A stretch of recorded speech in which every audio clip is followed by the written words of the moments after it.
Once and Young. That's the name of a book recently written by Major General Hal Moore about a battle in the Idrang Valley, the 1st Cav Division.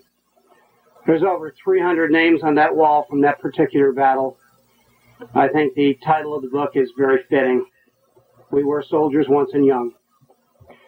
We believed we were going over there to do the right thing. We believed in our country.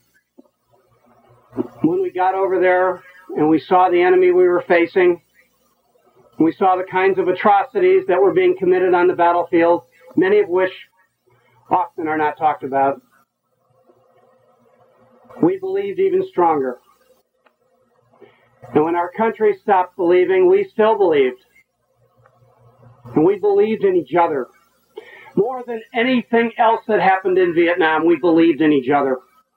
The soldiers, sailors, Marines, and airmen that fought over there cared about each other like nothing that I have ever experienced or will ever experience again in my lifetime. They loved one another. They truly loved one another. You didn't have to be in that same unit to be cared about. There was only one criteria to be loved by fellow soldiers or sailors or airmen or Marines over there. The criteria was that you were American, you were an American fighting man in combat, and by God, we were going to get you out. And if you got shot, and it took a helicopter to come down and take 15 hits coming down to get you, it came down to get you. There were no cowards there. And every one of us that came back alive were wounded. Everyone was wounded. Some were wounded physically. All of us were wounded mentally. And of course, many of us both. It was a god-awful war in a very painful and desolate place. And many Americans today ask two questions. The first was, why did we go? I don't pretend to have the answer to that question. There are as many opinions as there are people in this country to answer that question. But there's a second question, and I think a much more important question. And is, what did we get out of this? What did 58,000 names on that wall, 58,000 men, not names, but men, women, what did we learn from that and the hundreds of thousands of people that were wounded? Well, I want to share with you what I think we learned. We learned that we would never again go to war with one hand tied behind our back. We learned that we had a mission from those that died.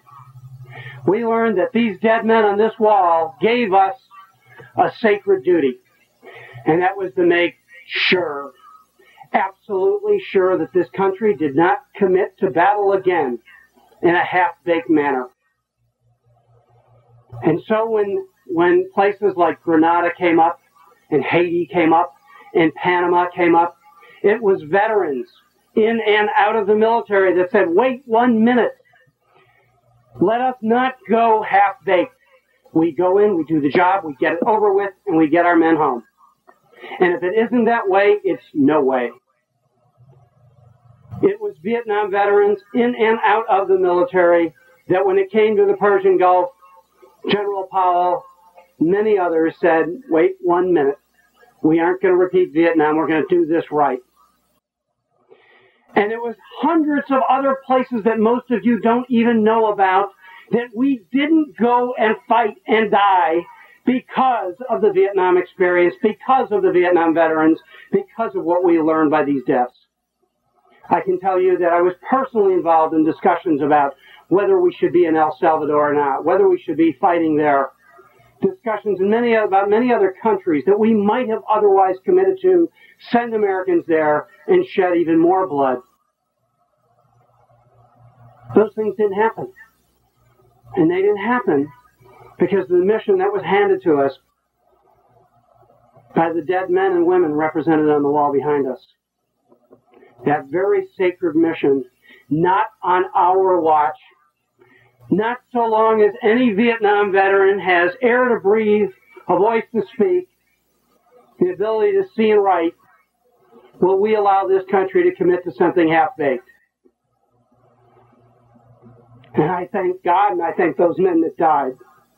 And we will not let that happen. Not ever again, not on our watch. Thank you.